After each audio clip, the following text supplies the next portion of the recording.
Fala galerinha do terceiro ano, aqui é o professor Billy de Arte do Colégio Ateneu e vamos para a nossa 14ª aula. Pessoal, aí no caderno 10, vamos continuar, né? A explicação da página 26. A gente está vendo aí uma imagem que representa publicações em exibição durante a feira chamada Desgráfica, no Museu da Imagem e do Som em São Paulo, nessa foto de 2019.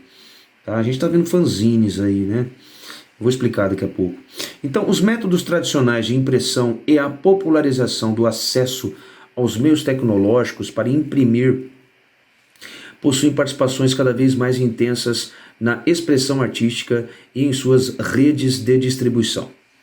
O surgimento de publicações alternativas, muitas vezes marginais, quer dizer, não tem um profissionalismo, e produzidas de forma caseira, como fanzines e videoarte, alimentou um circuito internacional de comunicação criativa que constitui hoje o antecedente mais próximo da internet. Tá? Então, fanzines são publicações não profissionais, produzidas aí por seguidores de um fenômeno cultural específico, tá? Como um gênero literário, musical ou histórias em quadrinhos, para outros que têm os mesmos interesses. Então, às vezes, nem se vende, se troca os fanzines, tá? Então, a palavra fanzine vem uma aglutinação da palavra fan e magazine, né? Isso aí foi cunhado em 1940, mais ou menos, popularizou entre os fãs de ficção científica, posteriormente adotados aí em outras comunidades. Tá? Esse é o fanzine.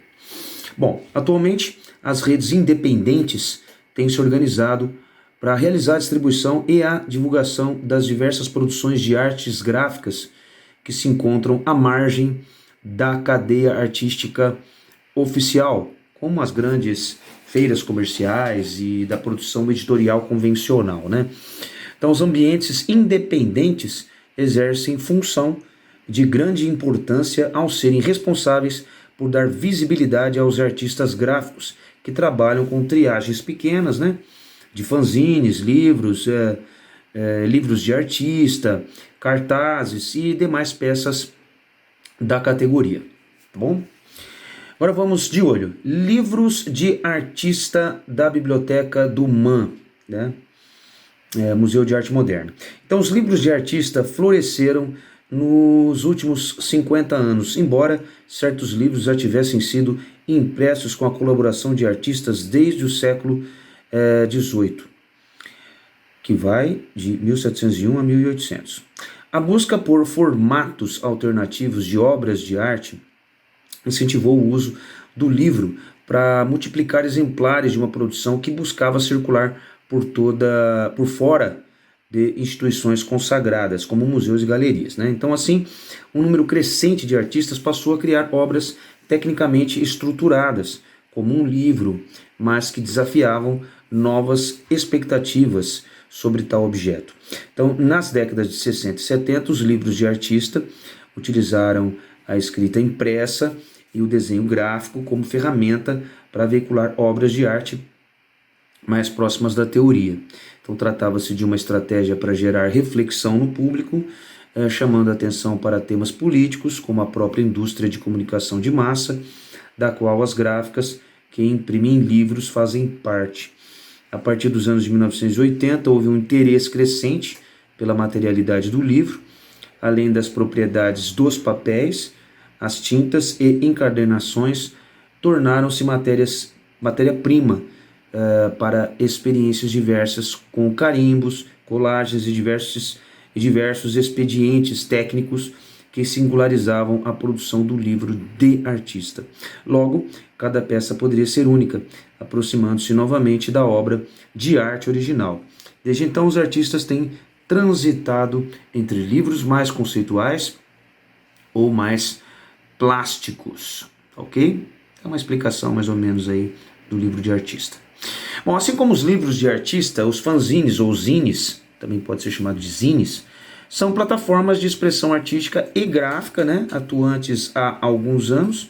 A técnica inicial do fanzine envolvia a produção de uma versão matriz por meio de recortes, colagens e fotocópias para a sua reprodução, né? Com o avanço e o barateamento das técnicas de edição e impressão, como programas gráficos e impressoras domésticas, edições coloridas e elaboradas puderam ocupar um espaço maior na produção contemporânea. A gente vê aí mais uma foto de publicações de zines no evento Ugra Zine Fest em São Paulo em 2014, tá? Lembrando-se que essa manifestação, esse evento, né, chamado Ugra Zine Fest, é um evento anual dedicado ao universo dos fanzines e das publicações independentes, tá bom? Bom, continuando aí, a gente vai ler aqui. Na era anterior à internet, cartazes e pôsteres eram absolutamente importantes para a divulgação de eventos, shows, cursos e outras informações. Ainda atualmente possuem grande relevância para a comunicação e a publicidade. Contudo, circula dentro de um circuito de arte, ainda que alternativo, como as feiras gráficas, acrescido de elementos artísticos mais evidenciados e com liberdade criativa, né? Aí a gente está vendo a capa do livro de um fanzine brasileiro, né? De Edson Rontani, de 1965, tá? Edson Rontani. Lembrando que o Edson Rontani, ele foi desenhista técnico do estado de São Paulo, bacharel em Direito, colaborador de jornais, desenhista, cartunista, ilustrador, radialista brasileiro, tá? Enfim, ganhou vários prêmios aí. E foi o editor do primeiro fanzine brasileiro, por isso que ele ficou famoso, né? E esse fanzine falava sobre história em quadrinhos, publicado em 12 de outubro de 1965, na cidade que ele nasceu, em Piracicaba, tá? Bom, e as primeiras feiras de arte gráficas independentes no Brasil são Plana, Miolos, né? Tijuana e Ugra Zine Fest, como a gente já comentou, em São Paulo. Faísca e Canastra, na cidade de Belo Horizonte, Parque Gráfico e Grampo, em Curitiba, e Parada Gráfica em Porto Alegre, tá bom? Então vamos lá, pessoal, aí no caderno 11, tá? Na página 2, vamos iniciar o capítulo 1 aí, Arte e Movimentos. A gente vê aí, no friso superior aí, né? Um detalhe do friso, né, com uns altos relevos aí de gigantomaquia, a gigantomaquia do tesouro de Sífinos e detalhes, tá? Isso aí foi feita em cerca de 525 a.C.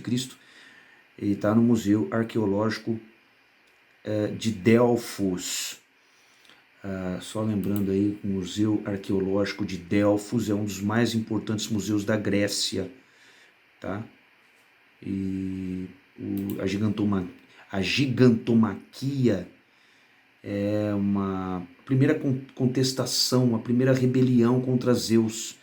Foi iniciada de Gaia, que é sua avó, né? A Gaia realmente não suportava que nenhum de seus filhos ficasse preso, como se viu na rebelião contra Urano. Algum tempo depois da titanomaquia, né, de titãs, ela criou os gigantes. E a partir do sangue de Urano que caiu sobre ela, né, quando ele foi mutilado. Então, os gigantes eram seres enormes, fortíssimos, de aspecto aterrador, e às vezes representados com serpentes ao invés de pernas. Embora mortais, só podiam ser vencidos simultaneamente por um deus e também auxiliado por um mortal. Tá certo? Só para vocês terem uma ideia aí do que está sendo executado aí nesses alto-relevos aí. Tá bom?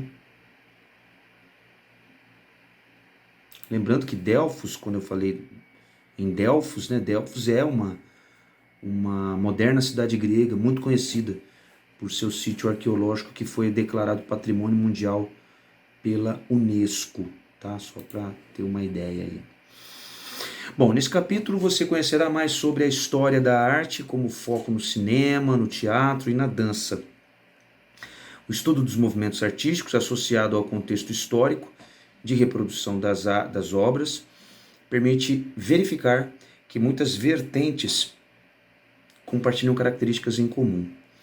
Ao longo dos estudos será apresentado um breve mapeamento de algum estilo da cultura ocidental que foram registrados ao longo do tempo.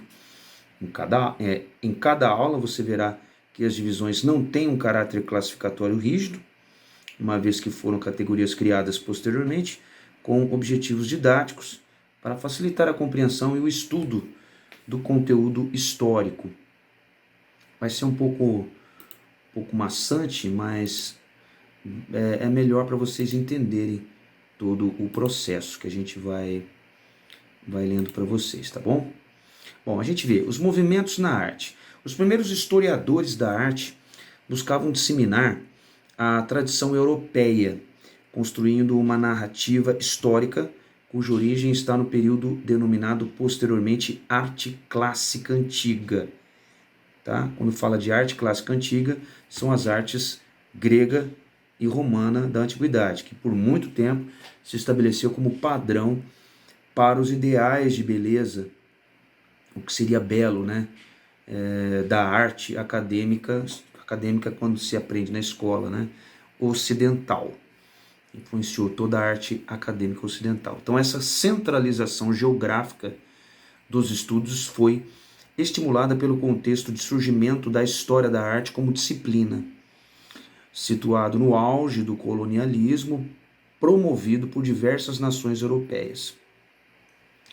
No século XX, né, que vai até o ano 2000, configurou-se com maior veemência esse trajeto histórico, partindo das manifestações culturais e artísticas do Mediterrâneo pré-histórico, antigo e medieval, até a Europa moderna e os Estados Unidos.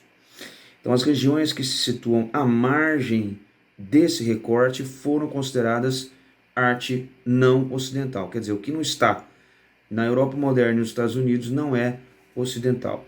Delimitada pelo viés da dominação colonial europeia, né?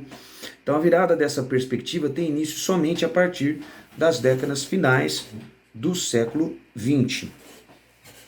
Com uma nova visão historiográfica para a produção artística da América Latina, né, que foi colonizada pelos europeus, África e Ásia. A partir da segmentação de diversos movimentos das artes visuais, estabeleceu-se uma metodologia de estudo da imagem que uniu diversos artistas em categorias com características específicas, constituindo os períodos e movimentos da história da arte. Tá? Então a gente vê aí um óleo sobre madeira, na verdade uma têmpera sobre madeira, que é um tipo de tinta, têmpera, que está hoje na Galeria Uffizi, na cidade de Florença, na Itália. Tá? Essa obra é de Sandro Botticelli, pintor Sandro Botticelli, e chama-se A Primavera. Tem aí 1,70 m por 2,78 m, tá?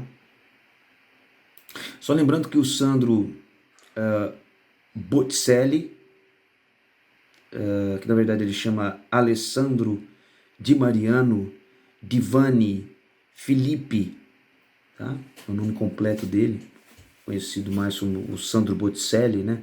O famoso Botticelli. Ele foi um pintor italiano, tá? Assim como um de seus irmãos havia sido apelidado de Botticelli, que significa em italiano pequeno tonel. Enfim, Botticelli morreu com 65 anos. Uma das maiores obras dele foi a Primavera, que é esse quadro aí que a gente está vendo.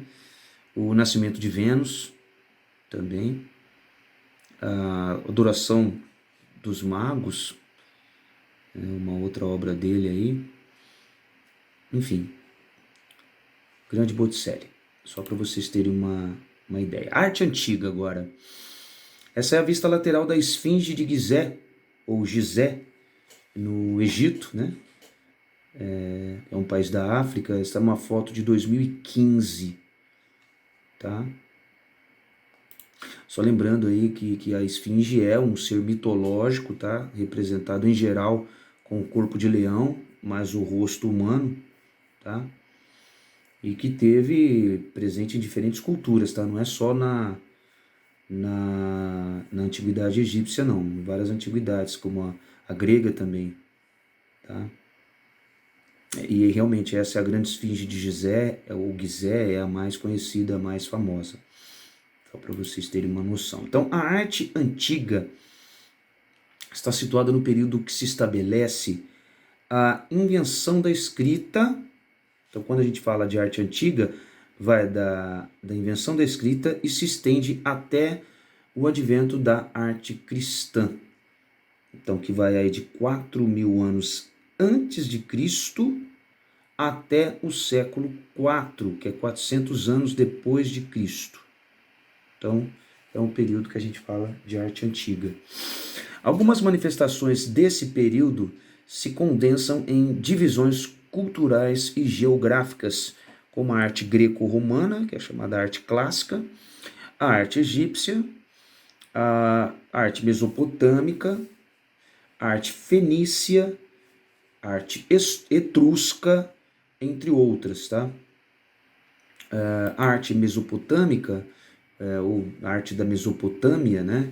Representa assim, diversas manifestações artísticas, tá? De pintura, escultura, arquitetura, artesanato, literatura, que foram desenvolvidas pela civilização da Mesopotâmia durante cerca de 4.000 anos. Eles habitavam ali as terras férteis do Vale do Rio Tigre e do Rio Eufrates, um território que hoje pertence à Turquia e ao Iraque, tá? Entre os principais mesopotâmicos foram os sumérios, os acádios, os assírios, os caldeus e os babilônicos, só para vocês terem uma noção. E tem também a arte fenícia, né? A arte fenícia refere-se à expressão artística dos fenícios, né? Dos fenícios, que foi uma civilização localizada ali na antiga Canaã, ao longo das regiões litorâneas do que chamamos do atual Líbano, né, e Síria ao norte de Israel ali, né, que foi um povo semita do mundo antigo, tá? Semita que tem, o termo semita tem como principal conjunto linguístico composto por uma família de vários povos ali, entre os quais destacam-se os árabes, os hebreus, que compartilham ali as mesmas origens culturais, tá? E também temos a arte etrusca, que nós falamos, né? Que a arte etrusca é aquela realizada pela antiga civilização dos etruscos, né? Que se desenvolveu ali a partir do século VII, mais ou menos, antes de Cristo, quer dizer, 700 anos antes de Cristo, e a arte etrusca foi inspirada nos modelos da arte oriental, a arte egípcia, a fenícia, influenciou os etruscos, a assíria, a grega, e possui um estilo até único e inovador. Então os etruscos são um dos povos da antiguidade que habitavam ali a Península Itálica, que é a região denominada de Etrúria, que é a atual Toscana na Itália, tá? Então eles representam uma civilização muito avançada para a época, os quais influenciaram diversos povos, inclusive os romanos, tá? E assim o florescimento da civilização etrusca foi essencial para o desenvolvimento de Roma, antes da chegada dos romanos, né? Então eles foram os primeiros a construírem uma muralha para proteger a cidade de Roma, tá? Só para vocês terem uma ideia um pouco dos etruscos aí. Bom, depois a gente, na continuidade, a gente vê a arte medieval. A arte medieval, né, que vai aí do século IV até o século XIII, mais ou menos, né, que vai 301 até o século XIII, até 1300, né. Então a religiosidade esteve no centro das produções culturais devido ao contexto de dominação instituído pela Igreja Católica em diversas esferas da sociedade europeia. Então, as artes românica, bizantina e gótica foram realizadas nesse período medieval. Tá? É importante a gente entender um pouco de cada uma, né? Como no caso a arte românica, por exemplo, que tem um papel fundamental, porque a arte românica faz referência a um estilo que surgiu durante a Idade Média, mais precisamente na Alta Idade Média, entre os séculos 11 e 13. Esse termo românico está intimamente relacionado com as influências do Império Romano, que dominou durante séculos quase toda a Europa Ocidental. Depois nós temos a arte bizantina, que a gente comentou, que é uma arte cristã, que surge no período em que o cristianismo passa a ser reconhecido como religião. Tá? Então Jesus, considerado uma ameaça para o Império Romano, foi perseguido e morto pelos romanos, né? E aí após a sua morte aí, os seus adeptos, os seus seguidores aí,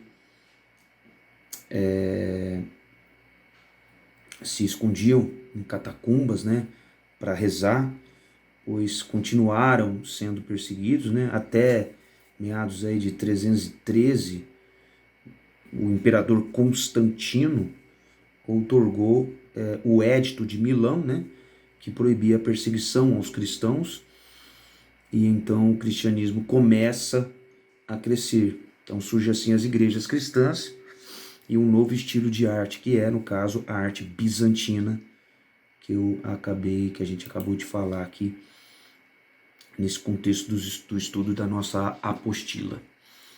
Bom, e tem também a arte gótica, né? Que eu falei, juntamente com a românica, a bizantina, tem a arte gótica aí nesse período medieval, que foi uma expressão artística já da Baixa Idade Média, né, do século XII, que perdurou até o Renascimento, e é denominada de arte das catedrais. Ela era realizada nas cidades, então foi uma reação ao estilo românico, que é um estilo anterior, e pretendeu rivalizar com os mosteiros e basílicas que eram construídas no campo, né? Isso porque nesse momento as cidades começaram a crescer por conta da economia fundamentada no comércio, né?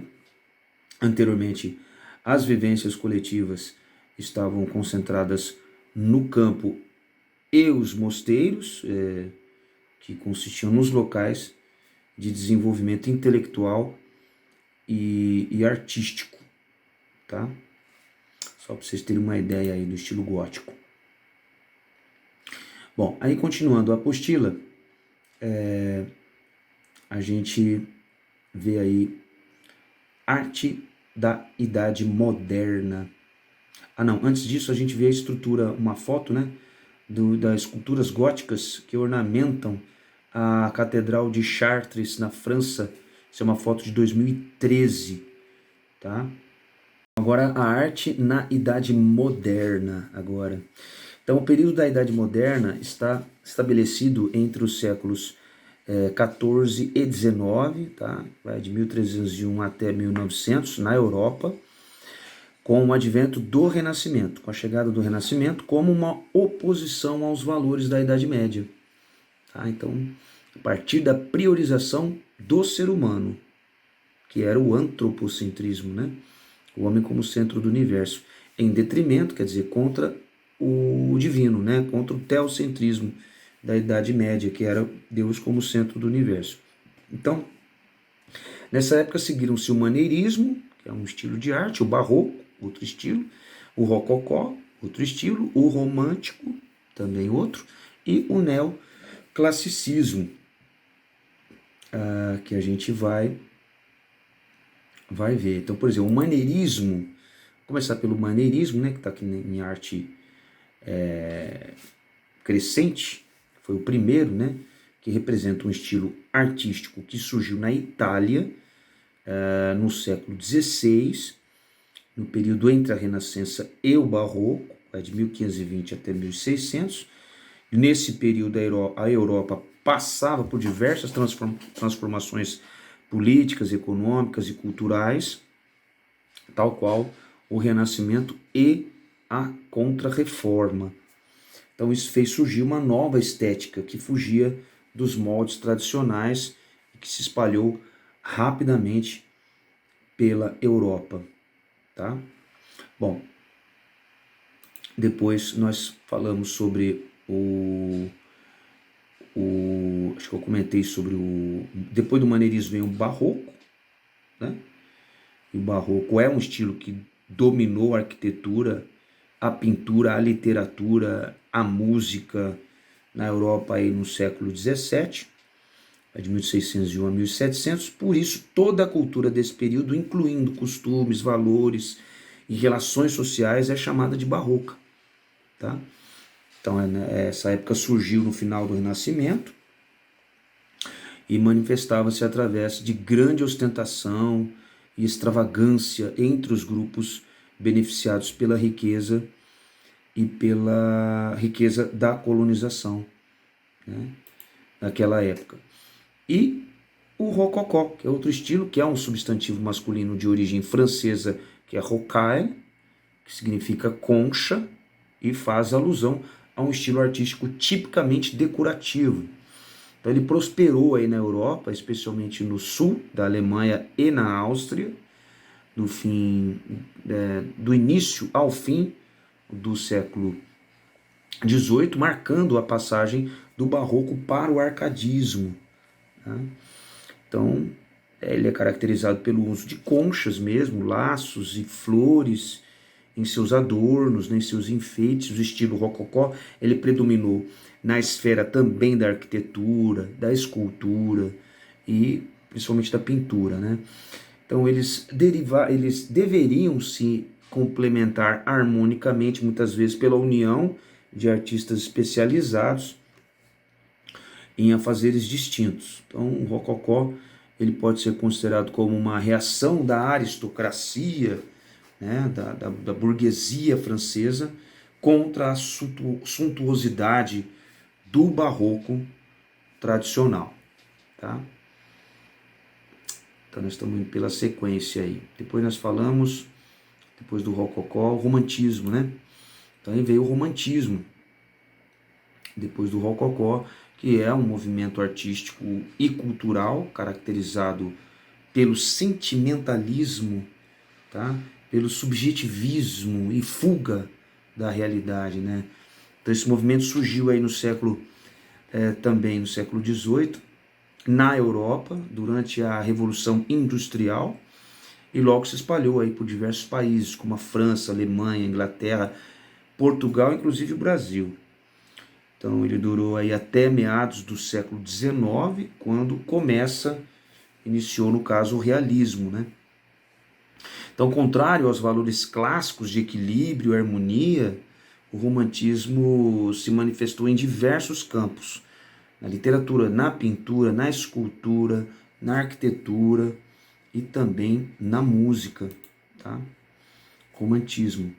Bom, pessoal, depois nós temos o neoclassicismo, né? Neo é novo, né? Então, novo classicismo, que representa um movimento artístico e cultural que envolveu a literatura, pintura, escultura e arquitetura também. Surgiu aí nesse século aí de 18 na Europa, se espalhando pelo mundo, permanecendo até meados do século XIX também. Recebe esse nome uma vez que esteve baseado nos ideais clássicos, né? Neoclássico, né? Trata-se de um movimento de oposição aos exageros e rebuscamentos e às complexidades todas, né, decorativas do barroco. Então ele surge após a Revolução Francesa, né, em 1789, junto com o início da Revolução Industrial e no contexto do Iluminismo, chamado da Era da Razão, tá? Então, só para vocês entenderem aí os procedimentos da Idade Moderna.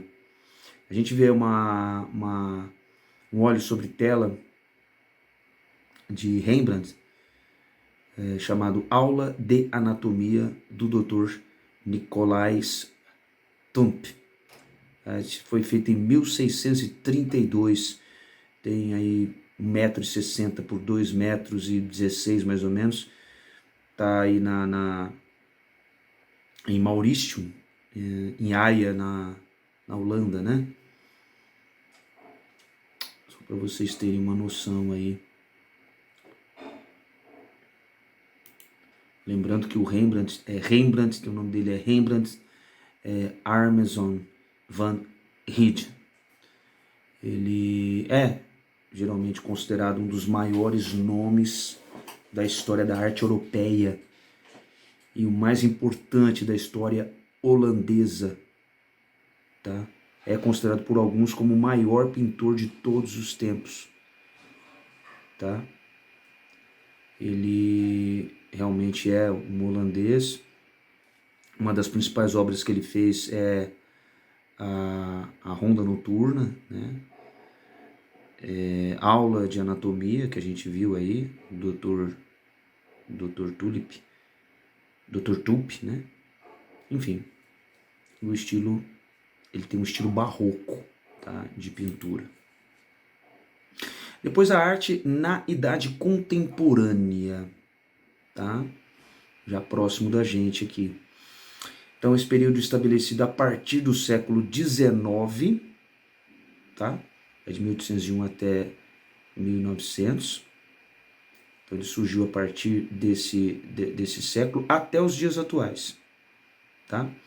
Então, ele conta com a maior parte dos movimentos da arte em um contexto marcado pelo fim do absolutismo e da mudança de regime político em grande parte do continente europeu, tá?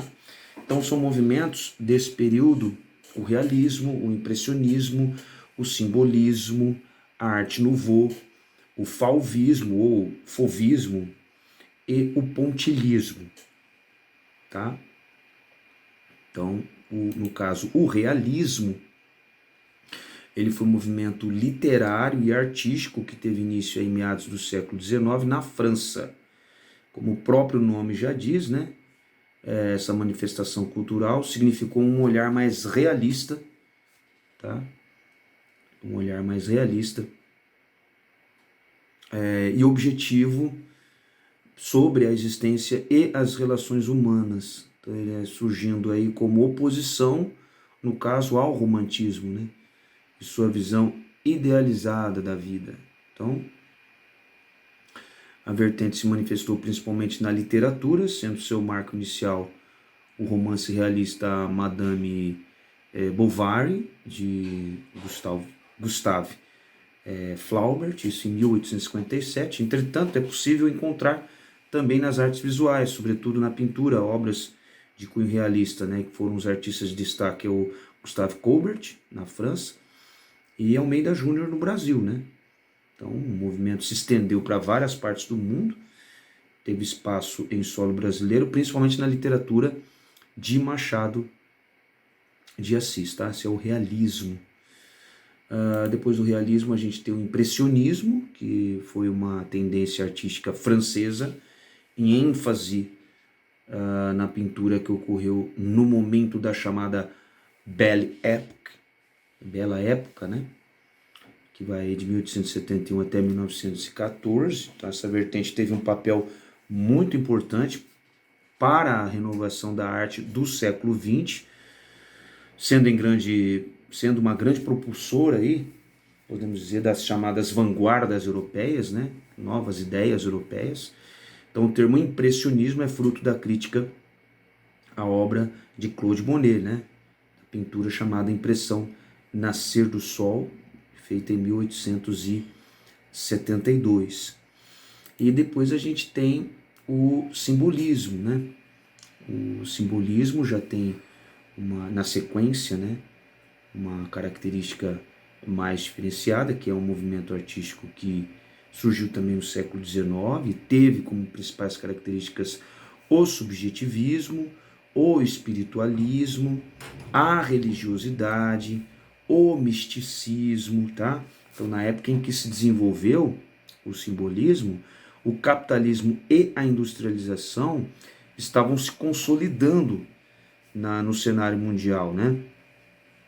E diversas descobertas científicas aí transmitiam a ideia de uma evolução da civilização, né?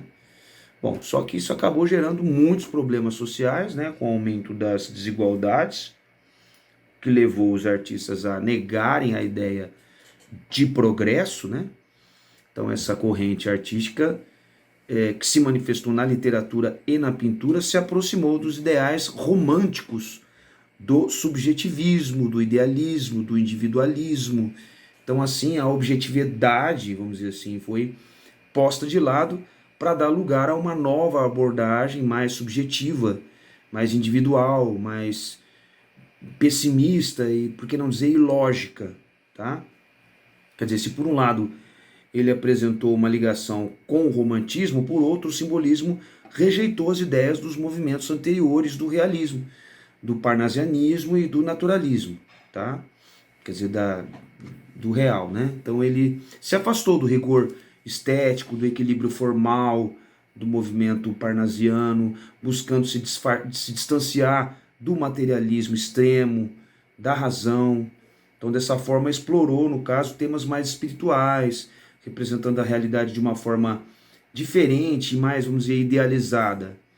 Então, aí, nesse caso, houve grande interesse pelas zonas mais profundas da mente humana, como o universo inconsciente e subconsciente, mostrando uma arte mais pessoal, emocional e até, por que não dizer, misteriosa, né?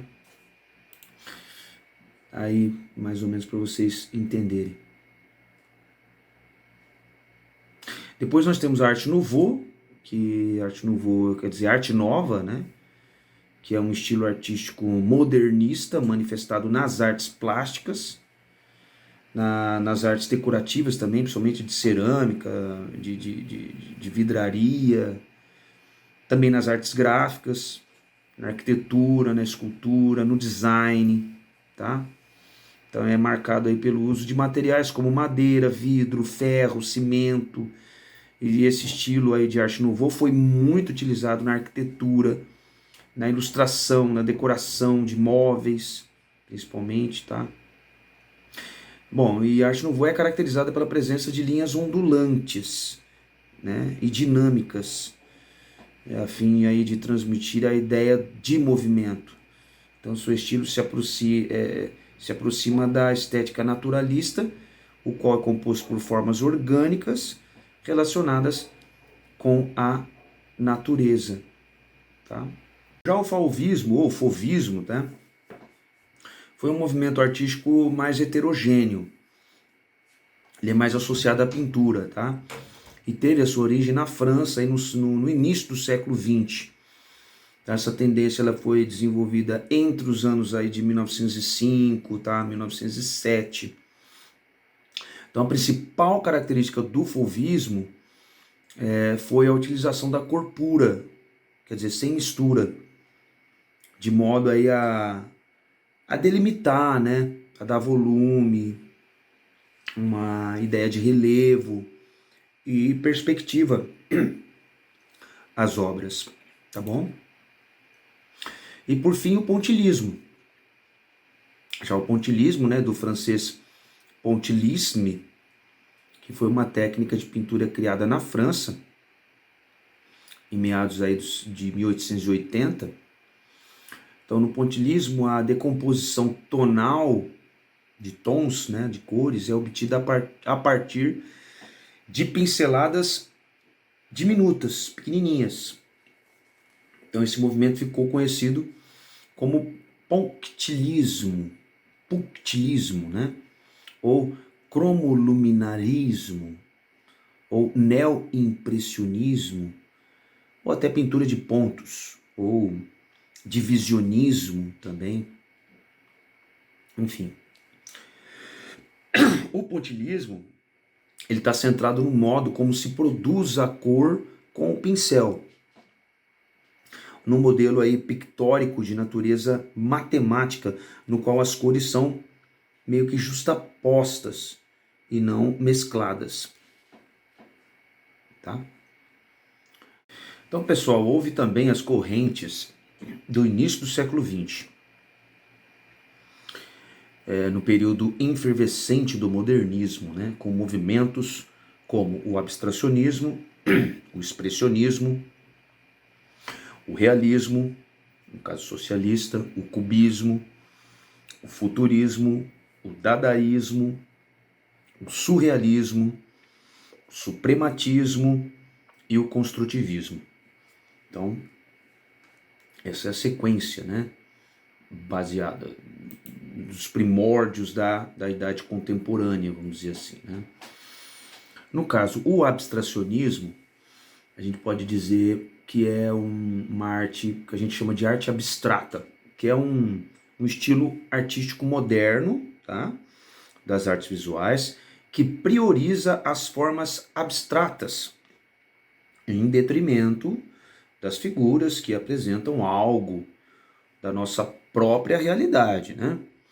Então, dessa forma, a gente pode dizer que esse tipo de arte é uma obra não representacional, ou contrário da arte figurativa, né? Que expressa por meio de figuras que retratam a natureza.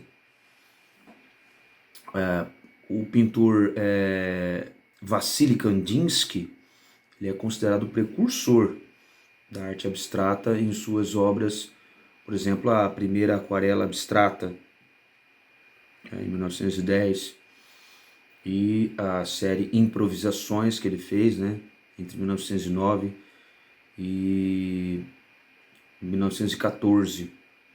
Bom, e depois nós temos o expressionismo, né, que é um nome de uma vanguarda também artística europeia do início do século XX.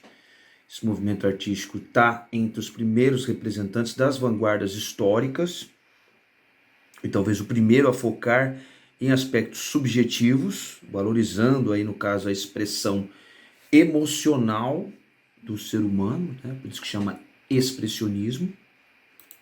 Bom, pessoal, e depois nós temos o realismo socialista. Nós falamos sobre o realismo, agora é o realismo socialista, tá? Porque foi um movimento artístico russo, que surgiu na antiga União Soviética, aí na década de 1920. Esse movimento artístico durou até a década de 1950, foi defendido e imposto pelo governo de Joseph Stalin, pois fazia parte da política stalinista, né, para a área das artes plásticas e estética. Portanto, esse movimento artístico aí apresentou um forte viés ideológico, tá? E tinha como objetivo principal fazer a propaganda ideológica do socialismo e do regime stalinista, tá? Então foi um movimento estético marcado aí por forte posicionamento político, tá? Onde as obras mostravam aí a felicidade do povo sob o regime socialista, glorificando evidentemente os valores do comunismo, tá? Depois nós temos o cubismo, que foi uma vanguarda artística europeia, marcada pelos usos de formas geométricas, surgido aí no início do século XX na França. E esse novo estilo, vamos dizer assim, rompeu com os modelos estéticos que só valorizavam a perfeição das formas, né? Então esse movimento pode ser considerado o primeiro a se caracterizar pela incorporação do imaginário urbano industrial em suas obras, tá? E abrangeu sobretudo as artes plásticas e influenciou também a literatura. E aí nós falamos sobre o futurismo, né? Que o futurismo representou um movimento literário e artístico que tinha como principal característica a valorização da tecnologia e da velocidade, futurista, né? Então essa corrente aí faz parte das vanguardas artísticas europeias também, que despontaram, né, no início do século XX, influenciou a literatura, a pintura, a escultura, a música e outras vertentes da arte, tá bom? Depois nós temos o dadaísmo, ou simplesmente Dada, que foi um movimento artístico pertencente também às vanguardas europeias do século XX, cujo lema era a destruição entre aspas, né? A destruição também é criação, fecha aspas. Então foi considerado aí um movimento propulsor, vamos dizer assim, propulsor das ideias surrealistas, e tinha um caráter ilógico, antirracionalista e também um pouco de protesto, tá? Isso porque através da ironia os dadaístas buscavam questionar a arte e sobretudo seu contexto histórico, como a ocorrência no caso aí da época da Primeira Guerra Mundial, tá? E aí veio o surrealismo. Já o surrealismo foi também uma vanguarda artística europeia que surgiu em Paris no início do século XX também. Esse movimento originou-se em reação ao racionalismo e ao materialismo da sociedade ocidental. A arte surrealista não se restringiu à pintura, tá? De modo que também influenciou outras manifestações artísticas, como a escultura, a literatura, o teatro, o cinema, tá bom? E no caso, o suprematismo, que tem a ver com a questão do realismo russo, né? Do realismo socialista, que foi um movimento que originou, evidentemente, na União Soviética, ainda no século XX, por volta de 1915, e que tinha como uma de suas principais características a composição em formas geométricas elementares, que no caso o quadrado e o círculo. Então o suprematismo deu um pontapé inicial para a pintura abstrata, no caso do modernismo, né? Sua organização teórica deu-se somente aí no ano de 1925, no manifesto intitulado Do Cubismo ao Futurismo ao Suprematismo, um novo realismo na pintura, escrito aí por Kazimir Malevich e pelo poeta Vladimir Mayakovsky. Então a obra Quadrado Negro, por exemplo, sobre fundo branco, de Kazimir Malevich, foi exposta pela primeira vez em uma exposição da Rússia, exibida num canto da sala expositiva. Ela marcou, no caso, o início do suprematismo. Então, Kazimir Malevich, criador e principal expoente do movimento suprematista, explica como se deu essa inspiração aí para realizar a obra, né, composta por um enorme quadrado preto, como vocês podem ver aí, pintado contra o fundo branco. Ele dizia o seguinte: eu sentia apenas noite dentro de mim, vírgula, e foi então que concebi a nova arte, vírgula, que chamei suprematismo, fecha aspas. Depois nós temos o construtivismo. O construtivismo, que representou um movimento também de vanguarda artística, que se manifestou nas artes plásticas, escultura, arquitetura, cenografia, dança, fotografia e design. Ele surgiu aí também no início do século XX, na capital russa, Moscou, então faz parte aí daquela fase de realismo socialista, né? E durou até meados aí da década de 20, influenciando o movimento artístico da escola de Bauhaus, né? Uma escola artística muito famosa. Então essa vertente de influência futurista esteve preocupada em mostrar uma nova configuração da arte, influenciada, no caso, pela Revolução Industrial, né?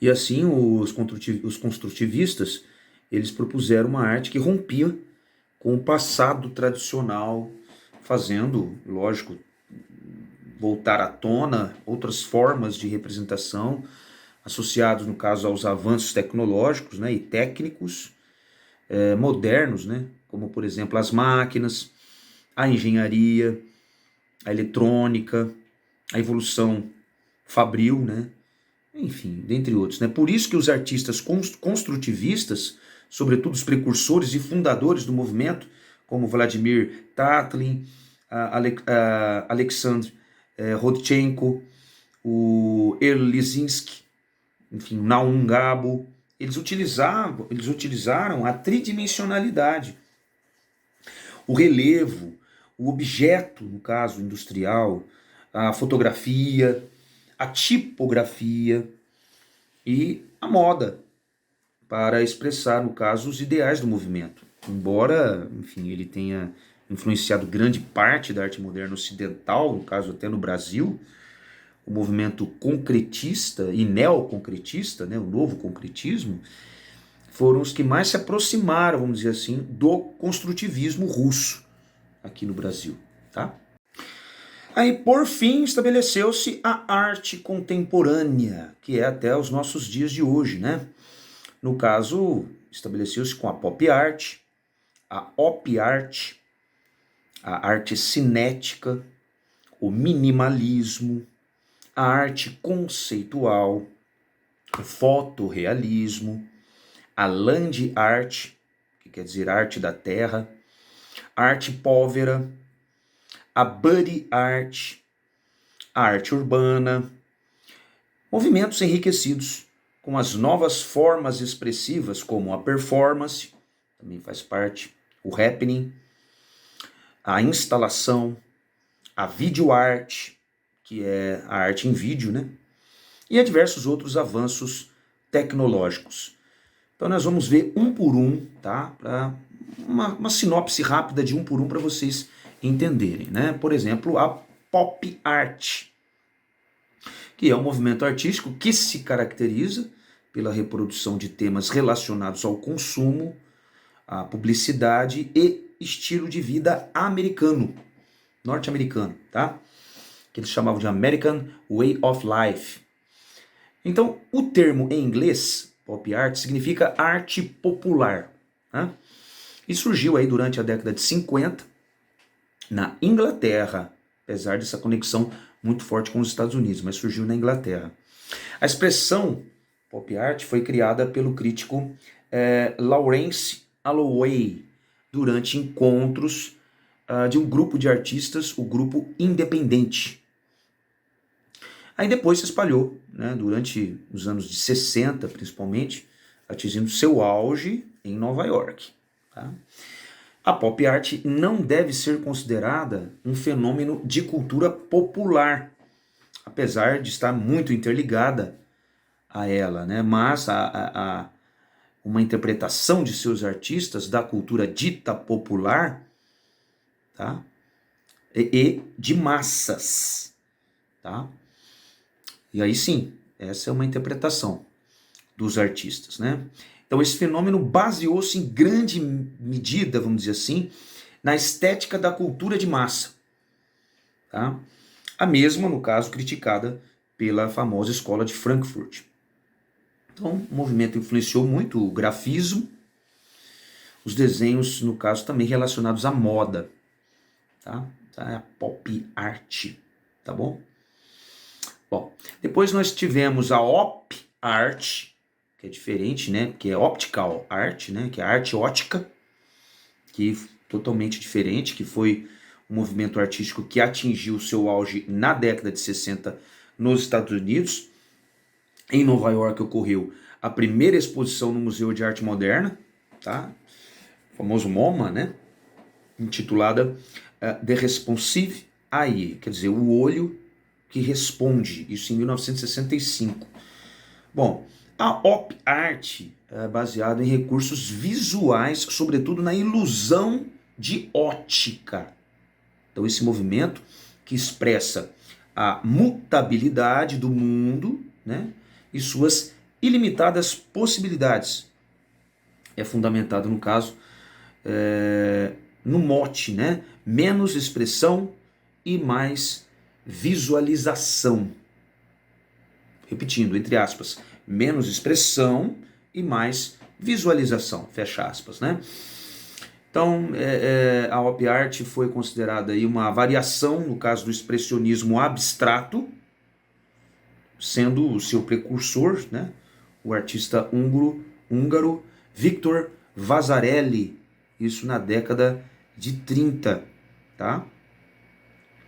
Bom, depois nós citamos também na sequência a arte cinética, né, ou cinetismo também, que representa o movimento artístico moderno das artes plásticas, surgido em Paris, isso na década de 50, como o próprio nome indica, determina uma arte vibrante, uma arte dinâmica, que possui como principal característica um movimento, ao contrário do caráter estático da pintura e da escultura. Então os artistas dessa corrente, né, trabalhavam especialmente com a arte abstrata, o abstracionismo, tá? Mas de forma a gerar no espectador, no público, uma ilusão de ótica expressa por efeitos visuais de uma obra móvel, que se movimenta. Então, nesse sentido, vale lembrar que o movimento da op art está intimamente relacionado com a proposta da arte cinética, né? Um dos maiores exemplos da arte cinética está aí o pintor e escultor estadunidense, né, dos Estados Unidos, Alexander Calder. É muito conhecido por seus móbiles, chamado móbiles, né, que é o desenho em 4 dimensões, né? Então, os objetos são um tipo de escultura com peças que se movimentam, seja pela ação do vento ou por motores também elétricos, né? E o artista, o francês Marcel Duchamp, também foi o primeiro a chamar de móbiles os objetos criados por Alexander Calder. Tá? O Duchamp também idealizou uma das obras consideradas precursora da ideia de arte cinética, que foi a roda de bicicleta, que ele fez em 1913, que é uma roda acoplada aí a um banquinho de madeira. Tá? Lembrando só que na física a palavra cinética refere-se ao estudo da ação das forças na mudança de movimento dos corpos, né? Então esse também é utilizado na química, na biologia, na filosofia, enfim. Bom, depois ainda, nessa sequência contemporânea, tem o minimalismo.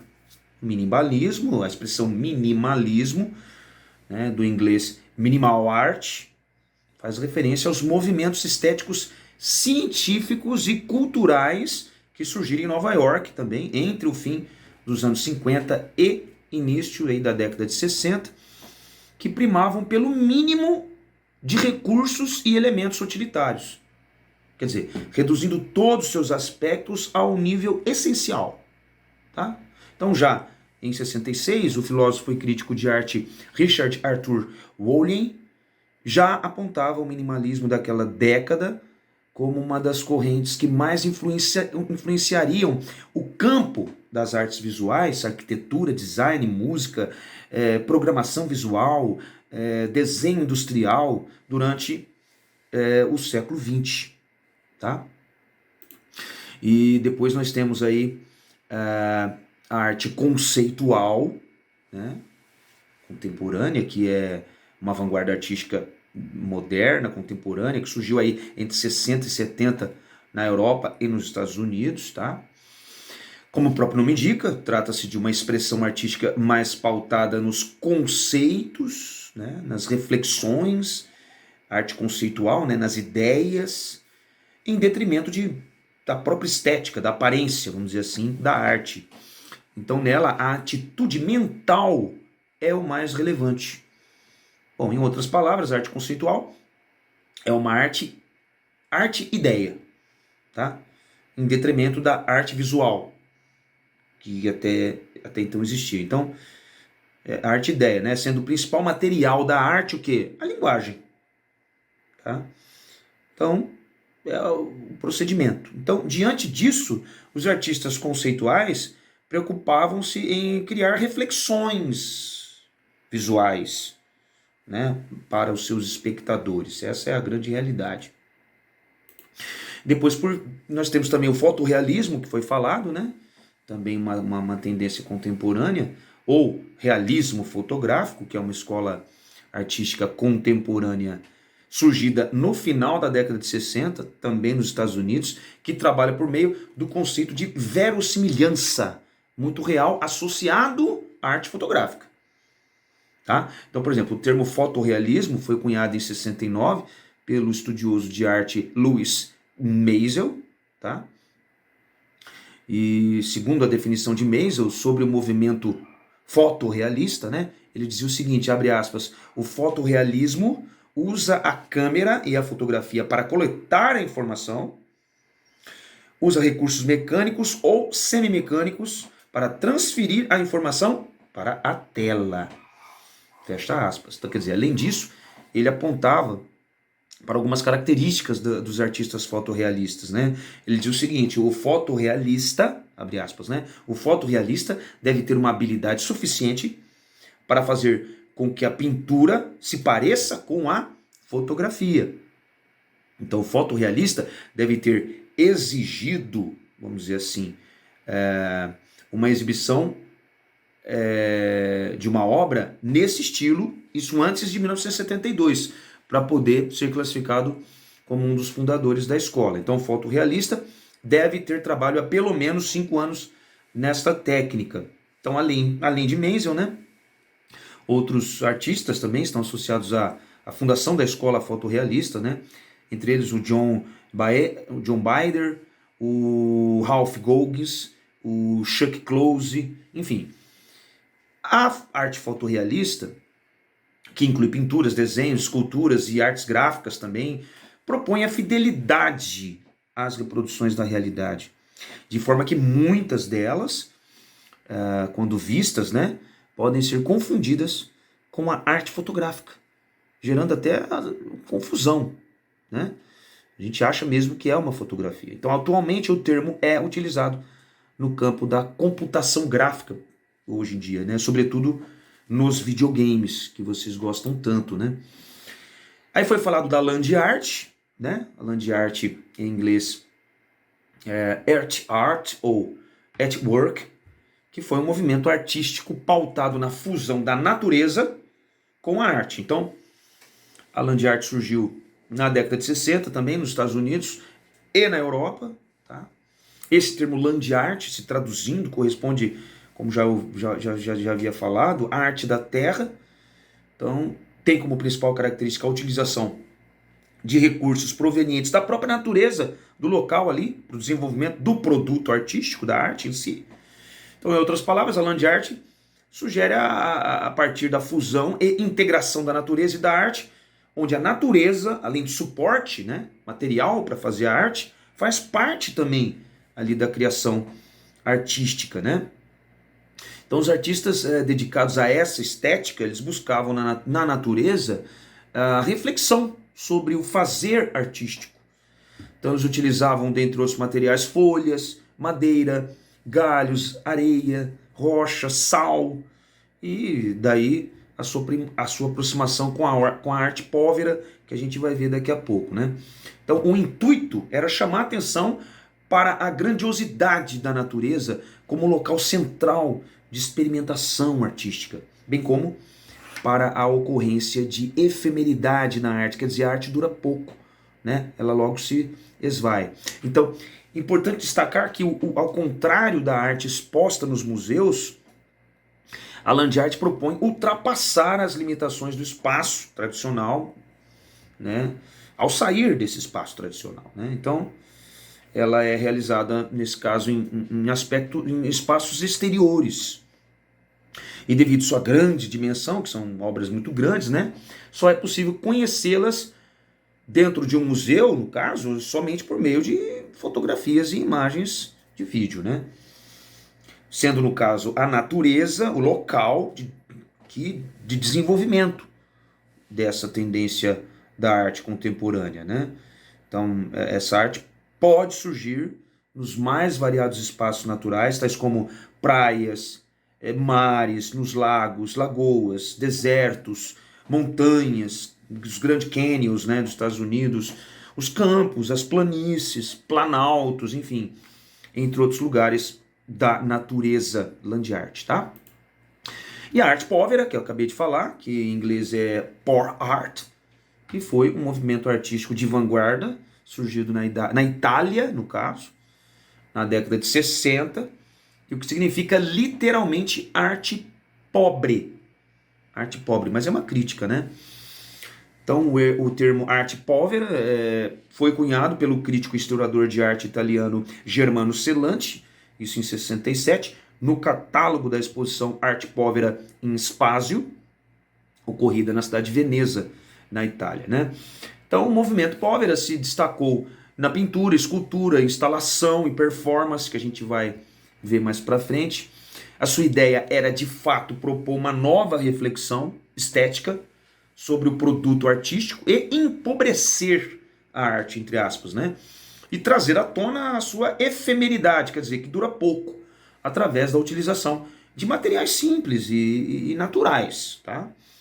Então, as cidades italianas que desenvolveram mais trabalhos dessa vertente foram Turim, Milão, Roma, Gênova, Veneza, como eu falei, Nápoles e Bolonha, né? De qualquer forma, o efêmero movimento, né, que se espalhou por todo o continente europeu, terminando aí na década de 70. O lado do futurismo, vamos dizer assim, ao lado, né, perto do futurismo, a arte povera foi uma das mais importantes correntes artísticas italianas do século XX. Tá? E a gente falou sobre body art, não foi? Bom, body art, que é arte do corpo, é uma tendência artística contemporânea também, que surgiu na década de 60, nos Estados Unidos e na Europa. Tá? Sua principal característica é o uso do corpo como suporte. O corpo é a tela, né? E é o principal material dessa arte, né? É o corpo. E intervenção para a realização do trabalho artístico, tá? Então, dessa maneira, o corpo humano, seja do artista ou de um modelo, ele passa a ser a tela da tela, daí a aproximação com a body paint também, né? Ou pintura corporal, bem como o comunicador de ideias, né? Ou seja, o mais importante veículo em que o artista vai explorar sua obra viva nesse caso, né? Então, para muitos estudiosos sobre o tema, a body art é uma vertente da arte contemporânea e seu precursor foi Marcel Duchamp, como a gente já havia falado, ao questionar os limites, né, do conceito e o modo de fazer arte, né?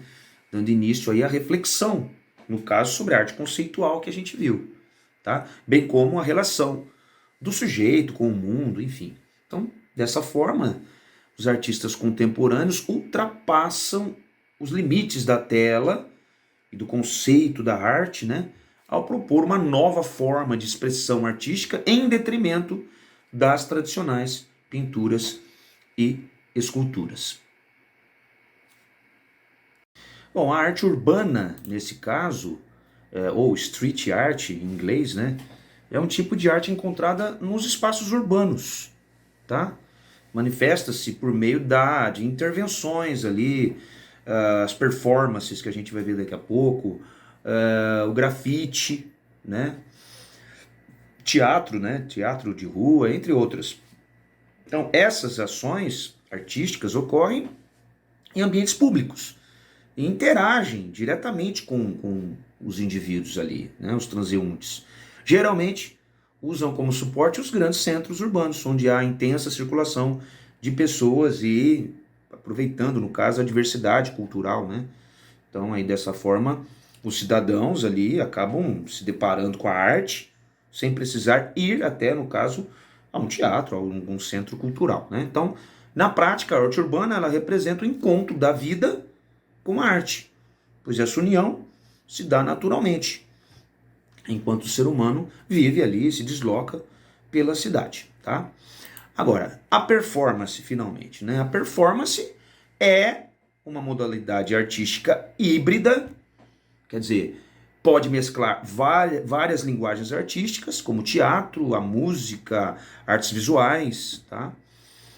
E está relacionada também com o happening, que a gente falou também, que muitas vezes os termos performance e happening são descritos como a mesma coisa, porque eles parecem muito, mas tem diferenças. Alguns estudiosos dizem que há até pequenas diferenças entre esses dois tipos de manifestações artísticas. No caso, a performance ela seria mais quando o artista apresenta uma cena em que ele normalmente utiliza o seu corpo como suporte, enquanto os espectadores, na maioria, apenas observam, parados ali. Já o happening, o público, no caso, costuma, na grande maioria, a participar também ali da ação, do desenvolvimento do happening, né?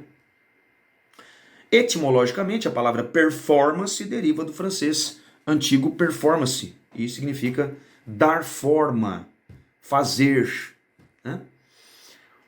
Só para deixar claro, o happening traduzido assim em inglês, significa acontecimento. Então, é uma forma de expressão dentro das artes visuais, tá? Em que tem uma característica muito de arte cênica, de teatro, tá? E nesse tipo de obra, né, o happening quase sempre é planejado. Incorpora alguns elementos de forma espontânea ou improvisada, tá? Então, quer dizer, ela nunca se repete da mesma maneira, né, a cada nova apresentação. Depois nós temos a instalação contemporânea, instalação artística, tá? Que nesse caso a gente chama de instalação uma obra que utiliza um espaço como elemento fundamental. Então é uma linguagem relacionada à arte contemporânea, na maior parte das vezes, onde é montado em espaços de arte, dentro, evidentemente, de museus ou galerias de arte, tá? Entretanto, obviamente, em determinados momentos raros, pode também acontecer ao ar livre, tá? Mas o curador, ele, de acordo com o tema da exposição, ele convida um artista, um determinado artista, onde ele já conhece a sua instalação e o convida a modificar provisoriamente aquele espaço físico ali do museu, de acordo com o tema daquela exposição. E aí o artista leva a sua instalação para aquele local. E, obviamente, é convidado futuramente para outras exposições em outros locais pelo mundo. Aí a gente vê um óleo sobre tela, por incrível que pareça, é porque faz parte do fotorrealismo, né? É um óleo sobre tela de 1,8 m por 84 centímetros, do pintor Chuck Close, né? Pintor que é especialista em produções que exploram o fotorrealismo, tá? Essa imagem foi feita em 1975. Bom, vamos falar sobre cinema. Então, os movimentos no cinema. Então, um dos campos do universo criativo e das artes que mais apresentam transformações significativas ao longo do tempo é o cinema, com grande parte de sua concepção e concretização. Como grande parte de sua concepção e concretização está relacionada ao universo tecnológico, né? Os avanços de recursos como câmeras, formatos de filme, aplicação do som, as películas, a inserção de mídias digitais e todos os desdobramentos diante disso, compõem a história do cinema e de seus diferentes movimentos. Até hoje, né? Bom, aí a gente vê uma cena do filme Viagem à Lua, do cineasta Georges Méliès, tá? Lembrando que o Georges Méliès, o nome correto dele é Mary George Jean Méliès. Ele foi um ilusionista, além de cineasta francês, né? E ele ficou famoso por liderar muitos desenvolvimentos tecnológicos e narrativos na época do florescer do cinema, né? Ele faleceu aí com 76 anos de câncer, tá? E o filme, esse filme aí, Viagem à Lua, conta que um grupo de homens que viajavam à Lua, eles foram levados por uma cápsula lançada de um canhão gigante, mas acabam sendo capturados por homens-lua, enfim. Aí se desdobra a história, vocês têm que assistir o filme.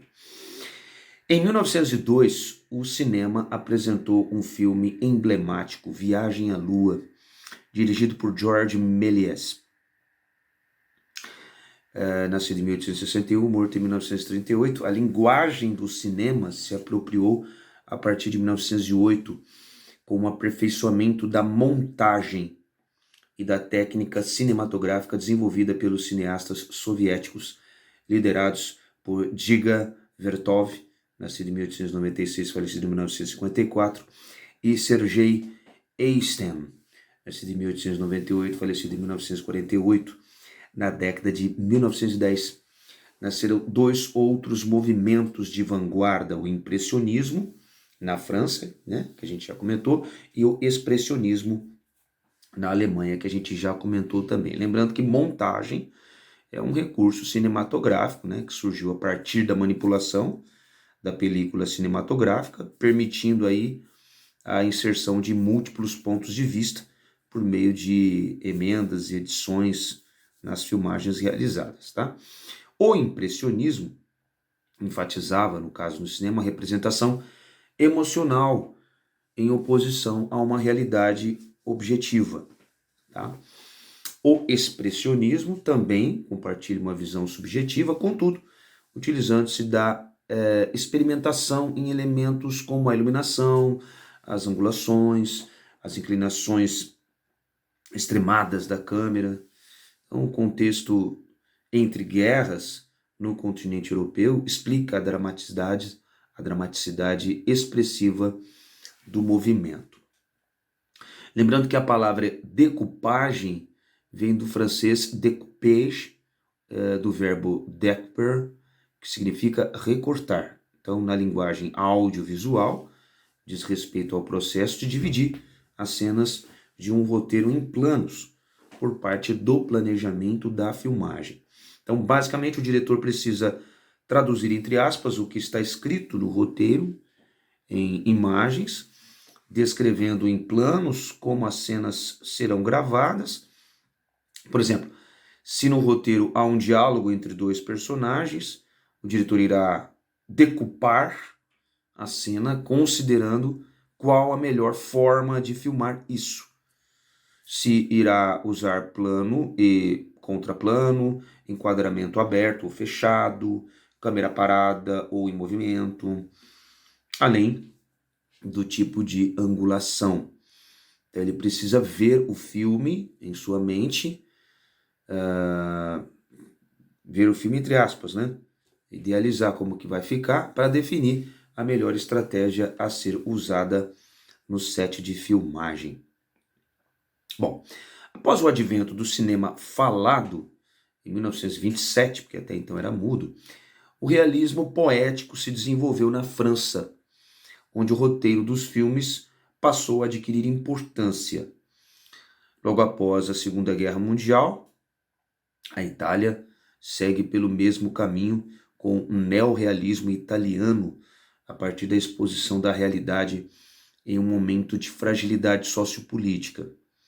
No início da década de 1950, a França rompe com convenções tradicionais do cinema e realiza filmes fora dos estúdios e de baixo custo, dando início ao movimento da Nouvelle Vague.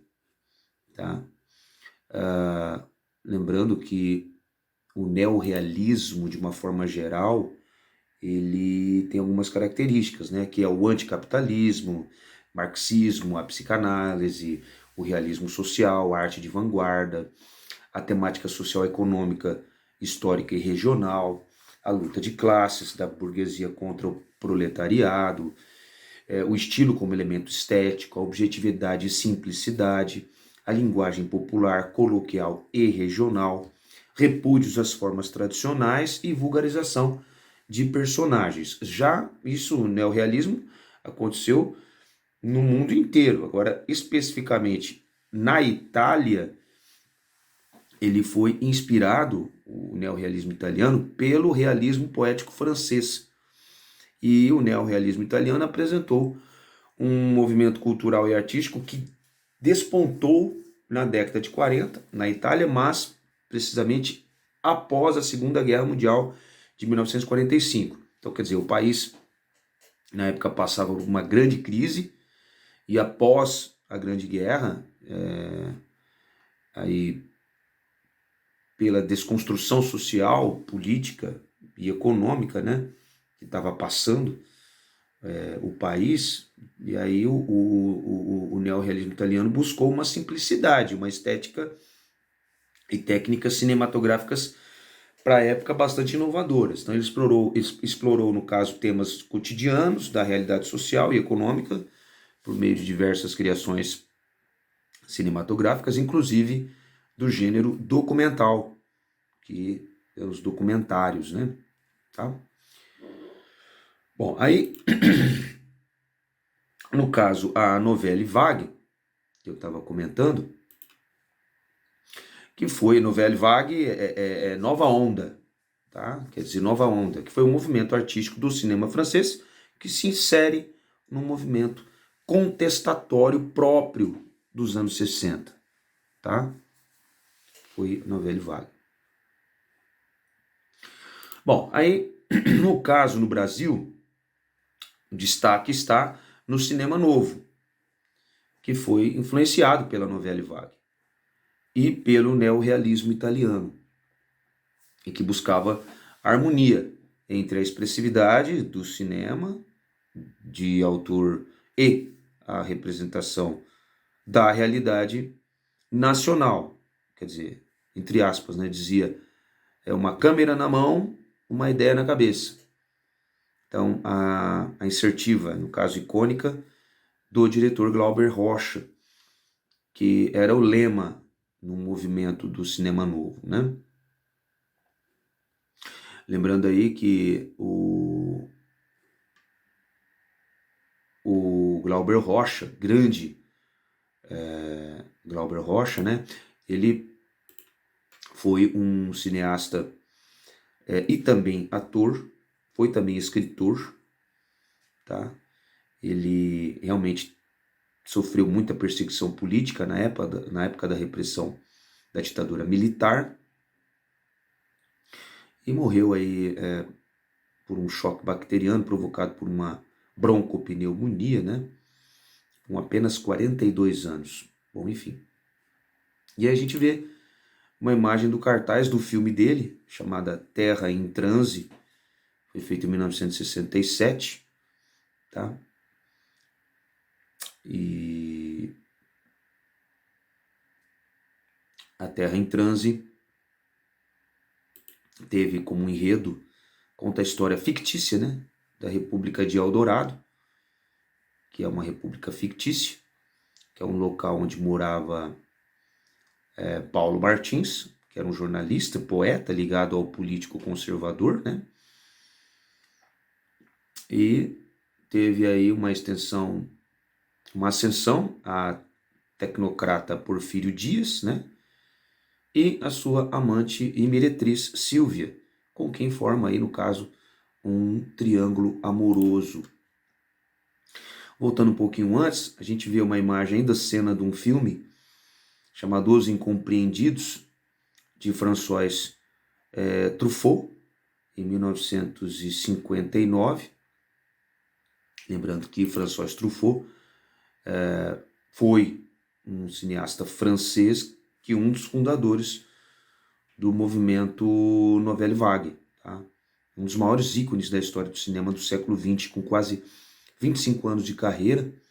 Ele dirigiu 26 filmes, conseguindo conciliar um grande sucesso de público e de crítica na maior parte desses filmes, tá? E esse filme dele, Os Incompreendidos, né, era um jovem, enfim, um parisiense chamado Anthony Doinel,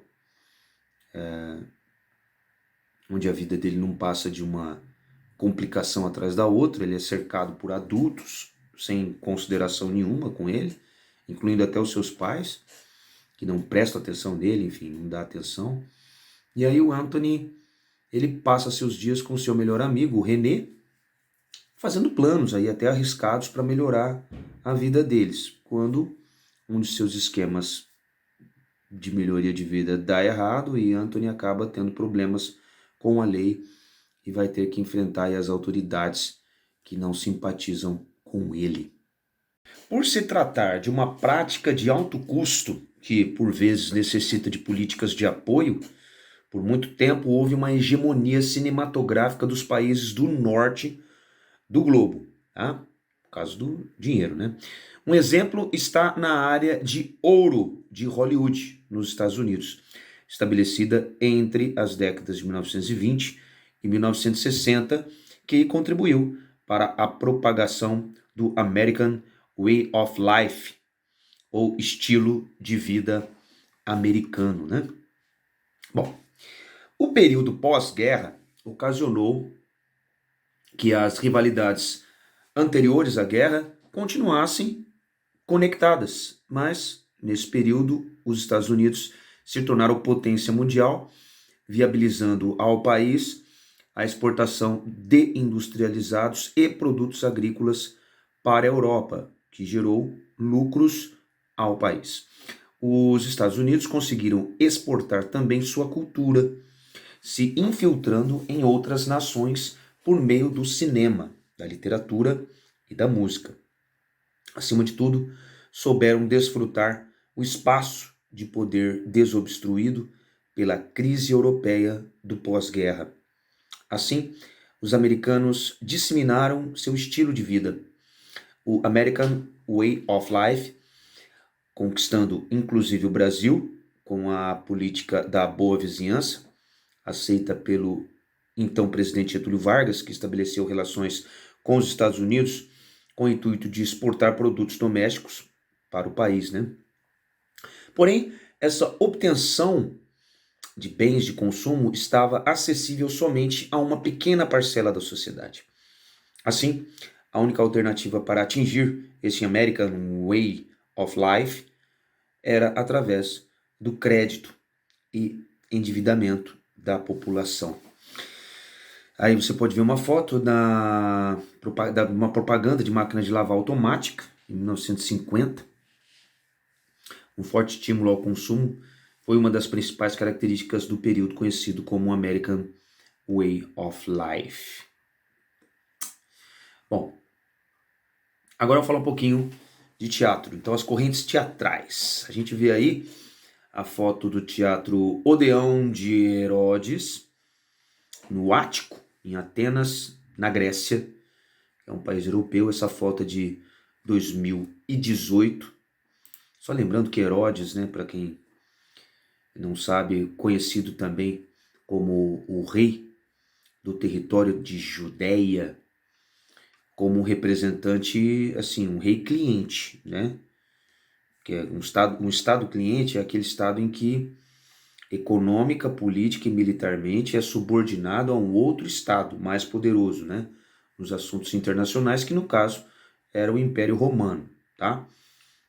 Mas ele foi descrito como um louco, um louco que assassinou sua própria família e inúmeros rabinos, né, na época, que rabino dentro do judaísmo significa professor mestre ou literalmente grande, né? Enfim. Mas o Herodes é também conhecido por seus colossais projetos, como a gente viu lá, né? De construção, principalmente em Jerusalém e em outras partes do mundo antigo, né?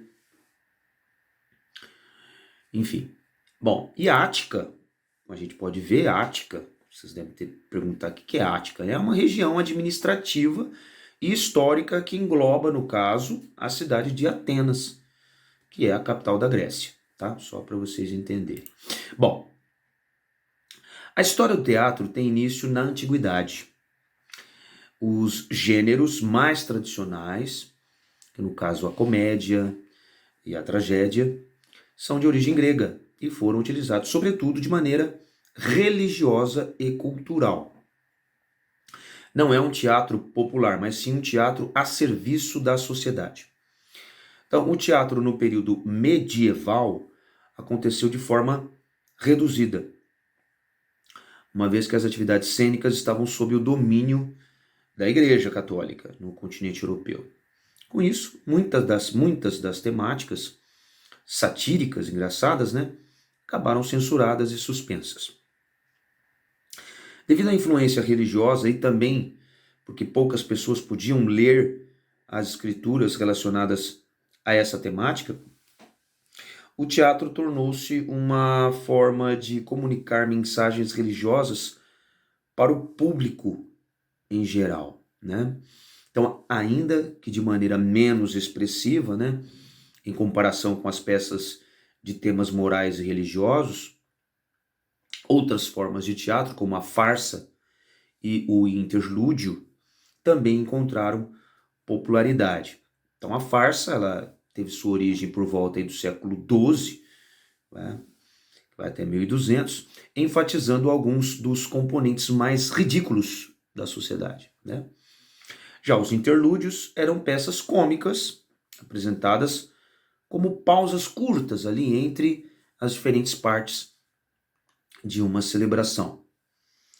A Renascença foi uma época de transformações no teatro e em todas as artes. Então, a temática religiosa, abundante no período medieval, dará lugar a temas cotidianos relacionados à atividade humana.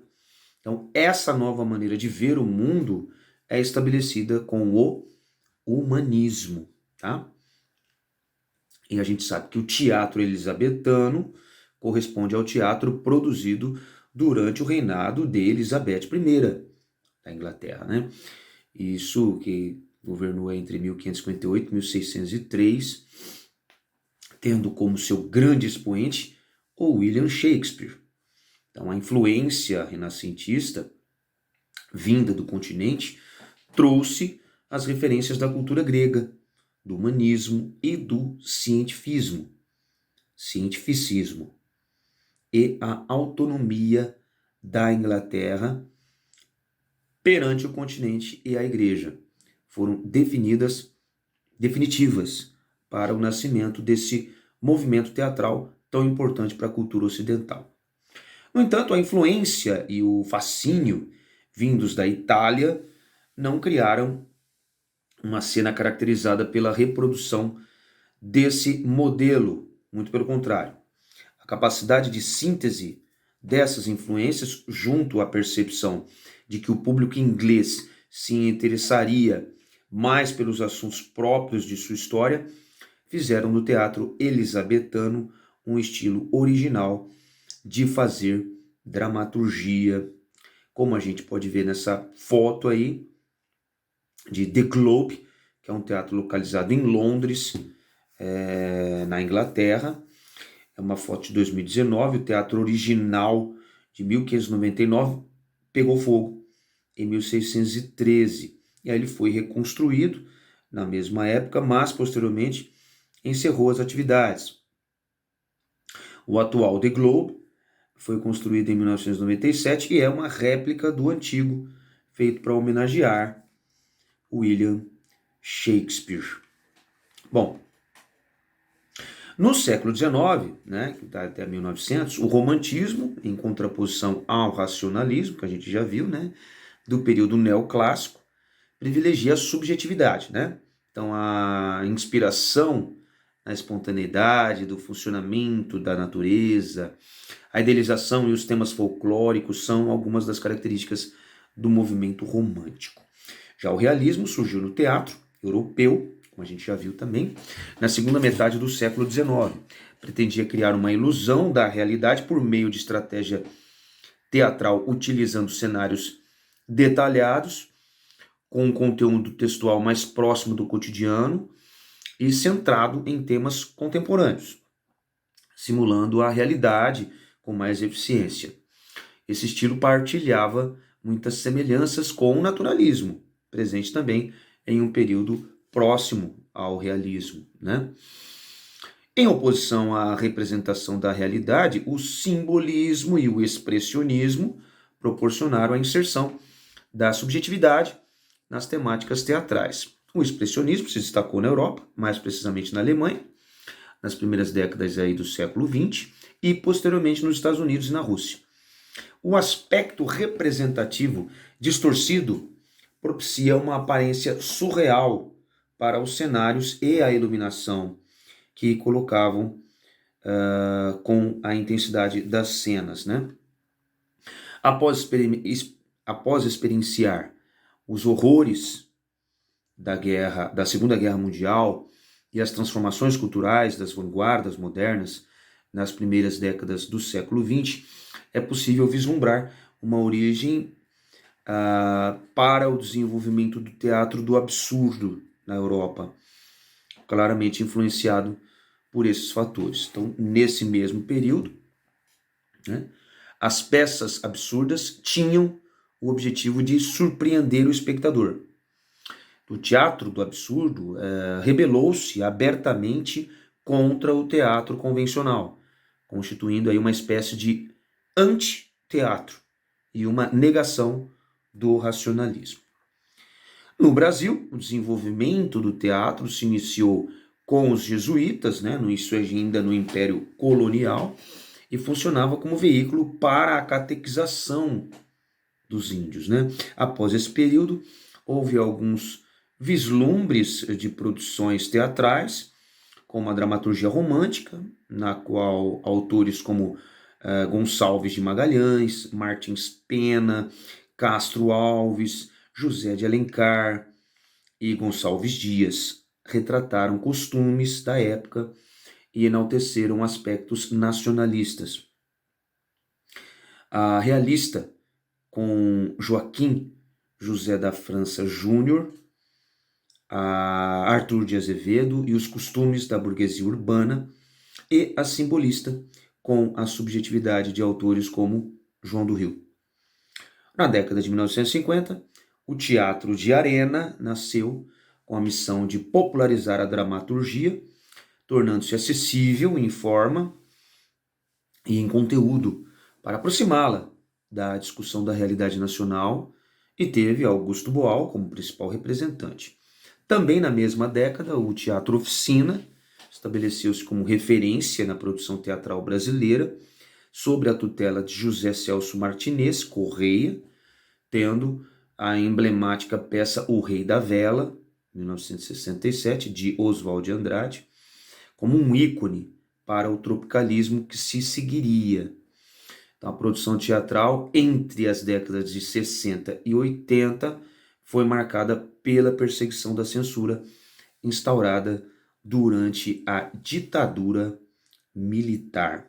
Então, a gente está vendo aí atores em cena durante a apresentação da peça O Rei da Vela, de Oswald de Andrade, encenada no Teatro Oficina, isso em 1967, com direção de José Celso Martinez Correia. Tá? Bom, um pouquinho de dança agora, estilos na dança. Então, a história da dança ocidental é carente de registros significativos e anteriores ao período renascentista. Contudo, sabe-se que certamente a música e a dança sempre fizeram parte da cultura humana desde a pré-história. Em algumas pinturas rupestres há documentações de movimentos de dança, assim como na cultura clássica romana, na egípcia e nos povos pré-colombianos. Lembrando que pintura rupestre é pintura pré-histórica nas cavernas, né? E pré-colombianos é antes de Colombo chegar à América. E nós vemos aí uma foto da chamada essa escultura dançarina de Titeux, Titeux Dancer, né? Isso aí foi feito aproximadamente, esse Czinho aí aproximadamente entre 350 e 375 antes de Cristo, tá? É uma escultura em argila de 21 centímetros, tá? Hoje está no Museu do Louvre, em Paris. Bom, após o Renascimento, com controle cultural amenizado pelo declínio da teocracia do continente europeu, a dança passou a ser apresentada mais livremente, inserindo-se aí mais intensamente no cotidiano nobre e popular, né? Então, a partir aí do século XVI, que vai até 1600, o balé começa a se difundir entre a nobreza de países como a Itália e a França. Suas vertentes se expandiram até a contemporaneidade, quer dizer, até nos dias de hoje, dando origem ao que conhecemos como balé clássico, balé moderno e balé contemporâneo. O balé clássico é um dos estilos que mais exigem física e tecnicamente dos bailarinos, devido à complexidade dos elementos coreográficos, que exploram de maneira ampla o palco com saltos e quedas dentro de seus protocolos tradicionais. A bailarina clássica usualmente traja saia de tule, que é o chamado tutu, e colante, tá? Calça sapatilhas de ponta e prende os cabelos em um coque. O balé moderno se diferencia do clássico exatamente pela quebra das convenções de trajes e movimentos, permitindo liberdade de criação colaborativa mais intensa. A partir da década de 1960, o balé contemporâneo se distancia ainda mais dos estilos tradicionais, com o abandono de trajes e penteados específicos de determinados gêneros musicais como tema para a coreografia e os demais critérios ligados ao balé clássico, né? Então a gente vê uma bailarina aí, que é a bailarina russa Anna Pavlova, nasceu em 1881, faleceu em 1931, com alguns dos elementos básicos dos trajes do balé clássico. Essa foto aí é do início do século XX, né? Grande Anna Pavlova, que foi aí uma bailarina russa de um talento e carisma excepcional. Ela fascinou o mundo da dança aí no fim do século XIX e na primeira metade ali do século XX, né? Por conta do seu extraordinário talento, suas interpretações extremamente pessoais, que deram aí um novo sentido, né, ao balé clássico. Tá? Bom, aí nós vemos uma foto do elenco do balé Stadium, em ensaio do espetáculo Quarupi, 40 anos, né, apresentado no Teatro Municipal de São Paulo. É uma foto de 2017. Lembrando que o balé Stadium é uma companhia de balé fundada em outubro de 71 na cidade de São Paulo, tá? Que contou com apoio e influência da classe teatral local e ficou reconhecida nacionalmente por seu projeto de engajamento político, tá? Engajamento político.